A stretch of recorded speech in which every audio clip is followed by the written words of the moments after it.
আসসালামু আলাইকুম রহমতুল্লাহ বারাকাতুহ।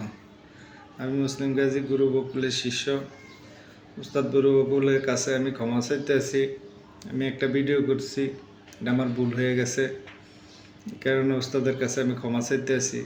উস্তাদ দয়ালু দয়াময়, আপনি আমার ক্ষমা করবেন।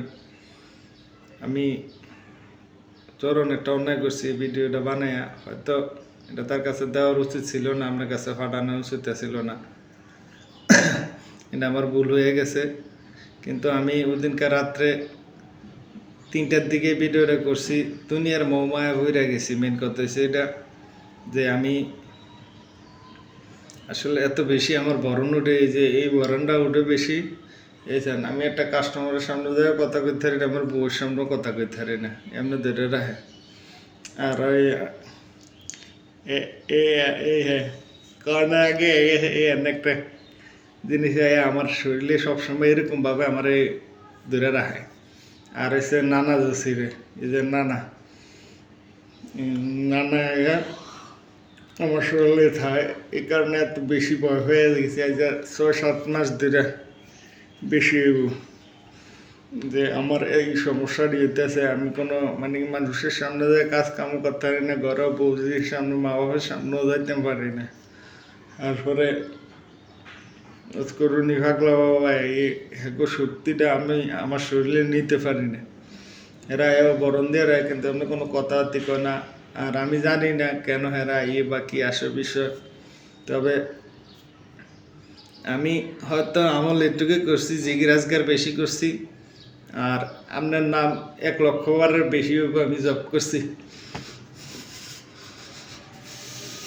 এই যে মোরগের রুহু আছে, তো এখন এই কারণে হয়তো আমি দিশ পাই না, হয়তো দুনিয়ার মৌমায়া ফিরে হয়তো ভয় পাইছি যে আমি মারা যাবো বা আমার বউজিকে সংসার চালাবো, কি আসে বিষয় ব্যাপারে আর কি। যাক, এখন আমি আর এইসব চিন্তা ভাবনা করি না। হয়তো আমি আপনার লোক ভুল করে লাইছি, হয়তো না পুরাই ভুল করছি এই কথাটা কইয়া।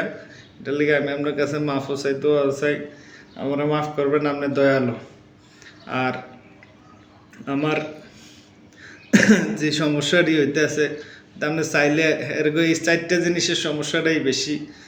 এই এই যে এই যে এই যে আমি কথাও কইতে পারি না, নিজে নিজে এরকম হয়ে যায়। এমনি হাত ফায়ের কোনো সমস্যা হয় না, এই শুধু চেহারাটা এরকম হয়ে যায় আর বড় নুটটা যায় শরীরে। এরকম চাইলেও বউর লোকও ঘুমাইতে পারি না, বাথরুমেও যাইতে পারি না। এই জিনিসটি আমার ধরে, এই কারণে খুবই একটা জিনিস কি বাবা, আমি আপনারা কই, এই আমি 6-7 মাস যদি একটানা এরকম বরণ উঠে, তো আমি যদি এগুলো ফেরানোর জিনিস যদি না জানি, তো আমি কি করে বিষয় বাবা আপনার লগত আমি ঠিকমতো কতও কইতাম পারি না যে আমার এই সমস্যাটি সুন্দরভাবে বুঝেও কইতাম পারি না। বা ইন্ডিয়ার গোপাল দেবনাথ, বসন্ত, এরপরে পিন্টু তারা যেরকমভাবে আপনার লোক কথা কয়, আমি তো কথা কই না। হয়তো মাসে 5 মিনিট বা 10 মিনিট হাইস্ট আপনার লোক কথা কই, ভালো আছে নি খোঁজখবর নিয়ে তো ঢুকে। আর ইউটিউব দেখে আমরা ভিডিও দেখে দেখে যা করার করি। তো এই সে কথা। আর আপনার আমার পারলে ক্ষমা করে দিন। আর এই বরণটা আমার সৌজন্যে সব সময় থাকে, এই 4টা জিনিসের সমস্যাটাই বেশি, এছাড়া আর কোনো সমস্যা না। আর ওই মাহফুজের কথা যখন বাবা, একটা জিনিস কি, এই জ্ঞানটা অন্তত আমার আছে যে মাহফুজ হয়েছে আপনার শিষ্য। ওই ইন্ডিয়ার যেরকম তারা শিষ্য আপনার, আমি যেরকম মাহফুজ এরকম, হয়তো তার একটু শক্তি বেশি দূর, তার প্রতি তার মা কালী সহায় আছে। আর আপনি যার কথা কইছেন তারা সহায় আছে। আর তার মা কালীর প্রতি অনেক কষ্ট করছে, এই কারণে তার প্রতি মা কালী সহায় হয়েছে তার প্রতি।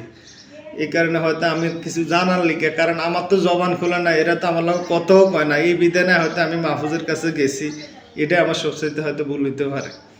এছাড়াও অন্য কোনো কিছুর কারণে যাই না, বা হে আপনার বড়, বা হে কিছু করতে পারবো, এরকম কিছুই না। গুরু বড়ই, গুরু সবার বড়ই থাকে। আমি আপনারা করলাম যে আপনার নাম আমি 1 লক্ষ বারের বেশি আমি জব করছি।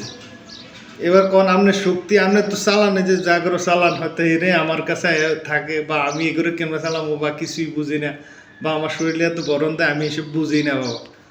এবার বুঝে না, আমি হয়তো দিশেহারা হয়ে গেছি। ওদিনকার রাত্রে আমার 1টা বাজে আমি গাড়ি দিয়ে পড়তেছি, যাওয়ার সময় আমার এই সমস্যাটি হয়েছে, আর আমি ভয়ে গাড়িতে আমার নামে লাইছি। সোজা কথা, আমি মনে হয় যে আমার সব মানে শেষ, নিস্তেজ। আমি আর এই যে এখন তো কত কইতাম পারি ঠিক মতো, একটু হেসুমকে কত কইতাম পারি না, অনেক কষ্টে কথা কইছি ওই সময়। এটা আমার ভুল হয়ে গেছে ভিডিওটা করাতে, আমার বাবা আপনি মাফ করে দিন। আর আমার একটা কথা, আপনি আমার শিষ্য হিসেবে রাখলেও রাখতে পারেন, আর না না রাখলেও রাখতে পারেন। আমি আপনার আমার বাপের মতো জানি, আমি আগেও কইছি এখনও কইছি, আমার বাপের সুস্থ করার লেগে আপনার কাছে গেছিলাম, যাক সুস্থ করতে পারি নাই।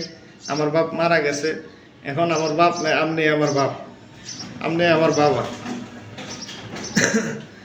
আমি মাসে মাসে যা পারছি দিছি, আমার কর্তব্য যা ছিল, আমার বাপের যেরকম মানুষের দেওয়ার কর্তব্য থাকে, আমিও যতদিন বাচ্চা থাকি আপনার দেওয়ার, এটাই আমার এখান থেকে একটা কর্তব্য আছে, এটুকুই বাবা। এছাড়া আর কোনো কিছুই না। আর আপনি আমার ভুল বুঝছেন না, আল্লাহ আমার একটু এই সমস্যাটি সমাধান করে দিন। আর যদি কন আমারে, আমি ফকিরি করতাম না, তোমার সব শক্তি তুমি দিয়া যাও, তাও আমি দিতে রাজি আছি। কিন্তু আপনি আমার বাপ, এটা আমি বাবা, এটা আমি কোনো সময় অস্বীকার করতাম না। বা আপনিও করেন না, দয়া করে আমারে করেন না, দূরে সরাই দিয়ে না আপনার বাপের ভালোবাসার থেকে, এটুকুই চাওয়া, আর কিছু কর নেই বাবা।